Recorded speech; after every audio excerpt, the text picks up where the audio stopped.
देखिए, जम्मू कश्मीर में पिछले 10 दिनों से आतंक की वारदात में काफी तेजी देखने को मिली है और ठीक 10 दिन पहले ही पाकिस्तान में शहबाज शरीफ की सरकार बनी है।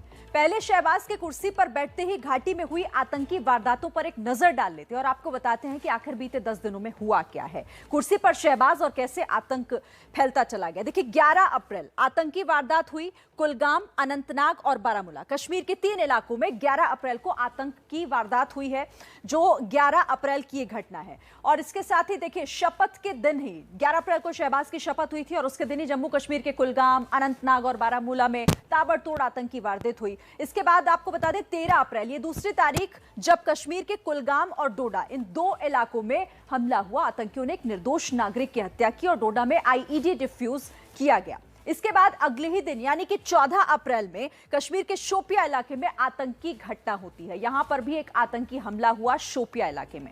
फिर 15 अप्रैल वारदात हुई 2 जगहों पर, कश्मीर के बारामूला और राजौरी। 15 अप्रैल को बारामूला में सरपंच की गोली मारकर हत्या कर दी गई और राजौरी में सुरक्षा बलों ने एक आईईडी को डिफ्यूज किया।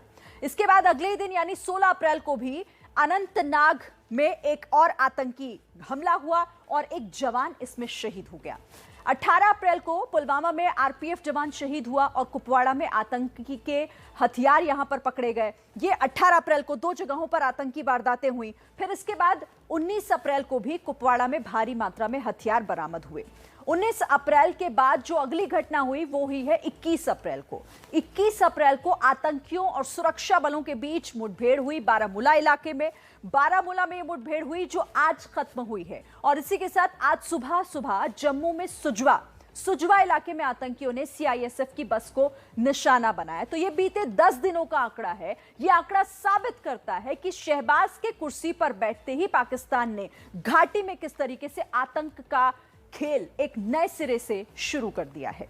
तो शहबाज ने 11 अप्रैल को शपथ ली। उसके बाद से जम्मू कश्मीर में किस तरह से, देखिए, शहबाज की शपथ हुई 11 अप्रैल को और उसके बाद आतंकी घटनाएं लगातार यहां पर बढ़ती चली गई। 15 आतंकी वारदात जम्मू कश्मीर में हो चुकी है। वारदात की संख्या आप देखिए, यह आंकड़ा बताता है कि कैसे शपथ के बाद ही यहां पर आतंकी घटनाएं बढ़ती चली गई। हालांकि 12 आतंकियों को ढेर किया गया है। इसके अलावा 2 नागरिकों की इन हमलों में जो आतंकी वारदातें हुई हैं उसमें मौत भी हुई है। आतंकियों को अंजाम तक पहुंचाने में 3 जवान भी शहीद हो गए। तो ये शहबाज शरीफ के शपथ लेने के बाद का वो आंकड़ा जो बताता है कि घाटी में कैसे जो घटनाएं हैं आतंक की वो लगातार बढ़ती जा रही हैं। और इसी के साथ साफ है कि शहबाज की ताजपोशी का घाटी में आतंक से सीधा कनेक्शन है। लेकिन सवाल यह है कि शहबाज के गद्दी नशी होते ही आतंक में तेजी क्यों आई है? आखिर क्या है इसके पीछे की वजह, क्या साजिश है? अब आप एक रिपोर्ट देखिए और इसे समझिए। शहबाज शरीफ ने अपनी आतंक नीति का ट्रेलर तो कुर्सी संभालते ही दिखा दिया था, लेकिन सवाल यह है कि शहबाज ने कुर्सी संभालते ही आतंक का राग क्यों छेड़ा है? तो इसकी वजह समझने के लिए पाकिस्तान का राजनीतिक समीकरण समझना होगा। प्रधानमंत्री शहबाज शरीफ पीएमएलएन के नेता हैं। उनकी कुर्सी बिलावल भुट्टो की पीपीपी के सहारे टिकी है। पाक में शरीफ और भुट्टो परिवार राजनीतिक विरोधी हैं। इमरान को हटाने के लिए सेना दोनों को साथ लाई। अब पीपीपी और पीएमएलएन का गठबंधन सेना ने बांध रखा है, जिससे शहबाज बाजवा की कठपुतली बने हुए हैं। बाजवा का कार्यकाल अगले 6 महीने में खत्म होने जा रहा है और उनके ही कार्यकाल में भारत ने जम्मू कश्मीर से 370 हटाया है। अब बाजवा कुर्सी छोड़ने से पहले कश्मीर में आतंक फिर जिंदा करना चाहते हैं। बाजवा पाकिस्तान में अपनी वर्दी पर लगे दाग हटाने के लिए घाटी को सुलगा रहे हैं और शहबाज शरीफ एक कठपुतली की तरह उनके साथ खड़े हैं। पाकिस्तान की ये नीति रही है कि जब भी कोई यहाँ से प्रधानमंत्री जाते हैं या गृह मंत्री जाते हैं, अभी वाले या पहले वाले, तो कुछ ना कुछ वो शरारत करने की कोशिश करते हैं, एक मैसेज अपनी तरफ से देने की कोशिश करते हैं, एक विश्वव्यापी तौर पे एक मैसेज देने की कोशिश करते हैं कि प्रधानमंत्री आ रहे हैं या गृह मंत्री आ रहे हैं या कोई और के वीवीआईपी आ रहा है, लेकिन सब कुछ यहाँ ठीक नहीं है। तो ये एक साइकोलॉजिकल वारफेयर भी कह लीजिए और एक जो पाकिस्तान की सोची समझी नीति 30 साल से टेररिज्म भड़काने की जो वहां पे कोशिश की जा रही है, उस नीति के तहत ही एक कड़ी है। इसमें कुछ नया नहीं है। पाकिस्तान की इस राजनीति के साथ साथ घाटी में आतंक के ताबड़तोड़ हमलों की एक और वजह है कश्मीर पहुंच रही विकास की नई किश्त। खुफिया सूत्रों के मुताबिक जम्मू कश्मीर में ताबड़तोड़ आतंकी हमले कराने के पीछे पाकिस्तान की कोशिश एक तीर से दो निशाने करने की है। पहली तो यह है कि वह अंतर्राष्ट्रीय स्तर पर यह संदेश देना चाहता है कि कश्मीर को लेकर भारत में अंदरूनी आतंकवाद जोरों पर है। दूसरी कि वह जम्मू कश्मीर के विकास के लिए सामने आने वाली कंपनियों और व्यवसायियों को डराना चाहता है, जिससे वो जम्मू कश्मीर के विकास के लिए निवेश न करें। बारामूला और सुजवा कैंप में हुए आतंकी हमले को जम्मू कश्मीर में होने वाले पीएम के दौरे से जोड़कर देखा जा रहा है।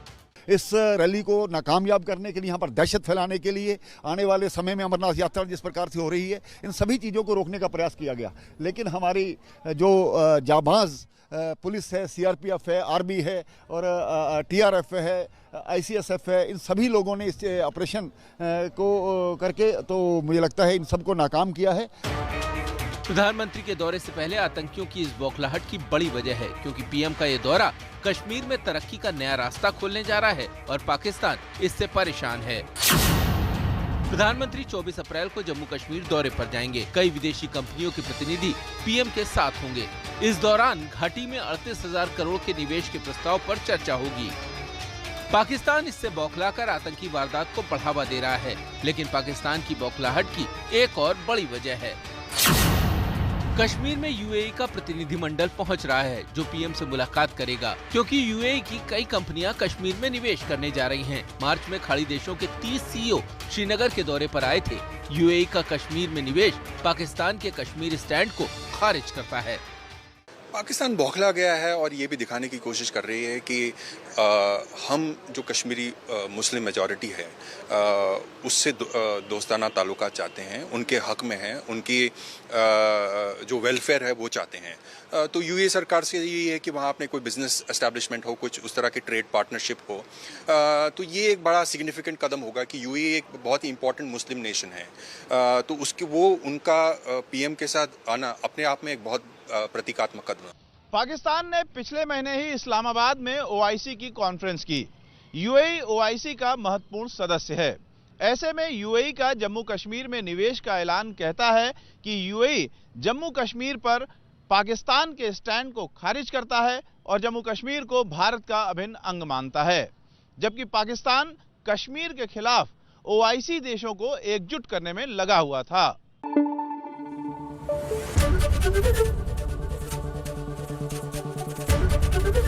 एबीपी न्यूज आपको रखे आगे।